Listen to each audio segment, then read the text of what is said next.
One of the things it would do, right now there are millions of American women in exploitative or abusive jobs or relationships because they lack the economic freedom to actually make a change in their situation.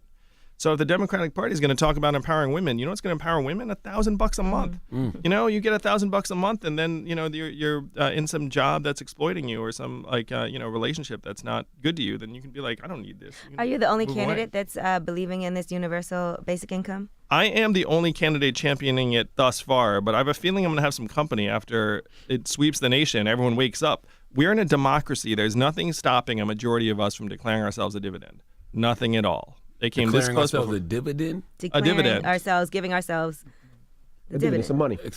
Yeah. Oh, okay. I thought you said declaring ourselves a dividend. Yeah. So what happens in like corporate language? Shareholders get together and declare themselves a dividend. Okay. And so this is what happens with like Microsoft or Coca-Cola. They're Gotcha. like, hey, we're sitting on all this money. Let's declare a dividend for ourselves. So what I'm saying is there's nothing stopping the majority of citizens of a country from declaring ourselves a dividend. There's nothing at all. And after people wake up to that reality, then it's going to sweep the nation. And then I have a feeling a bunch of other Democrats are going to be like, you know what? I'm kind of for that too. But first we need to make the case that this is what we need to do as a people together. Technology-wise, how do we keep up, but also make sure that people still aren't losing their jobs to automation, to robots? Well, and so this is really the danger, is that there's already a reaction where some people are saying, look, we need to outlaw robot trucks because there's so many people that rely upon that job.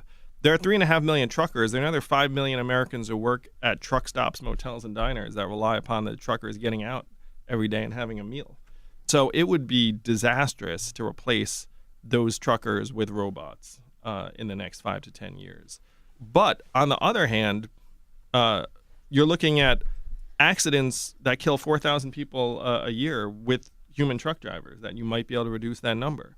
You're looking at fuel efficiency savings because the robot trucks can convoy together and there's lower wind resistance. So it's actually good for the earth, maybe, if you have robot trucks. Yeah, but they could put You have, things on cars that'll stop the accidents and all the stuff that they're creating now. Right now, in my wife's car, I can't get into an accident. I cannot hit a wall. That's a good car, man. Like, it has so many sensors. No, it has so many sensors on it that it stops. They can put that on vehicles as well. Well, so what I'm saying is that where America does not want to be is in a let's stop progress mode. And we are inching towards the let's stop progress mode because America's going to look up and be like, wait, is this really what we want? There are going to be a lot of truckers that protest robot trucks 100%. And only 13% of truck drivers are unionized. So there's no collective negotiation or bargain. Most of these truckers, like small mom and pop, own their own trucks, et cetera, et cetera. And so there are going to be protests. And the question is, what are we doing as a country? So my plan is to say, look, this is such a massive transition that we should have a trucker transition czar who takes some of the gains from robot trucks and starts trying to create a soft landing for displaced truckers and the freedom dividend and trying to reconstitute our economy as fast as we can. This is what pisses me off about the AI conversation. If robots are going to take over the world, then let's just stop building them. We're the ones building the robots. Just hit the off switch. Like, why do we keep building them if we know they're going to take over the world? But he's talking about the benefits of having that because it will cut down on other things, like you said, accidents, and it's better for the earth. Better for the earth. It's going to save $168 billion a year. And so if you're the United States and you're literally like, hey, guys, let's ban robot trucks, and then every other major economy has robot trucks. We have to keep up, too. You really are shooting yourself in the foot. You're like, hey, we're literally going to spend an extra $168 billion to maintain these trucker jobs. And the trucker jobs are really physically demanding and brutal. Like 80% of the truckers have early markers for chronic disease. They're sitting in a truck, like 11, 12 hours a day So what are the for like truckers 4 supposed days to a do? week. To make money. Yeah, so this is the question. And it's not just the truckers, man. I mean, like I saw what happened to the manufacturing workers. What happened to them is going to happen to the truckers. We don't talk about it as much, but being a retail clerk is the most common job in this country. Even the tolls and bridges. There's no real tolls and bridges anymore. So stop building the robots. Hit the off switch. Or we just start dispensing the bounty as fast as possible, and we start. So if you imagine a country, after I'm president, 2021, freedom dividend goes out, what do you see a massive increase in? Arts, creativity, journalism, entrepreneurship, volunteering, participation in nonprofits and religious organizations. Like all that stuff's going to surge after you put $12,000 a year into everyone's hands. And so when you talk about the meaning of life, Charlemagne, I mean, like I'm going to suggest that is the question of this era. Like what are the truck drivers going to do?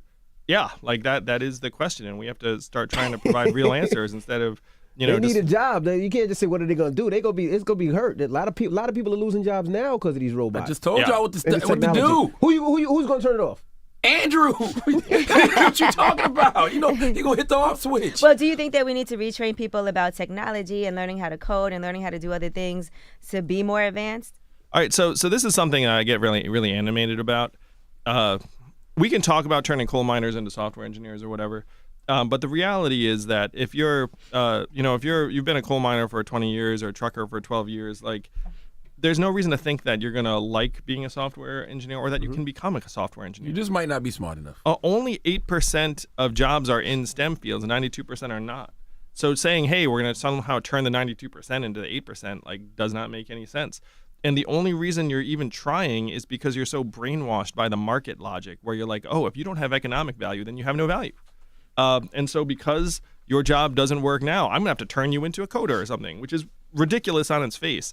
So we have to start valuing ourselves intrinsically and design an economy that actually works for human beings. To your point, Charlemagne, it's like, if the economy doesn't work for us, what's the point? Yeah. So what we have to do, instead of measuring capital efficiency and GDP, we have to start measuring things like childhood success rates, mental health and freedom from substance abuse, environmental quality, proportion of elderly that can retire in quality circumstances. This is a way we actually measure the economy before we invented GDP. We invented GDP almost 100 years ago during the Great Depression. And even the inventor said this is a terrible measurement for national well-being. We should not use it as that. And now we're going to fall it off a cliff. So the big evolution is to say, look, we're going to value ourselves in more human terms.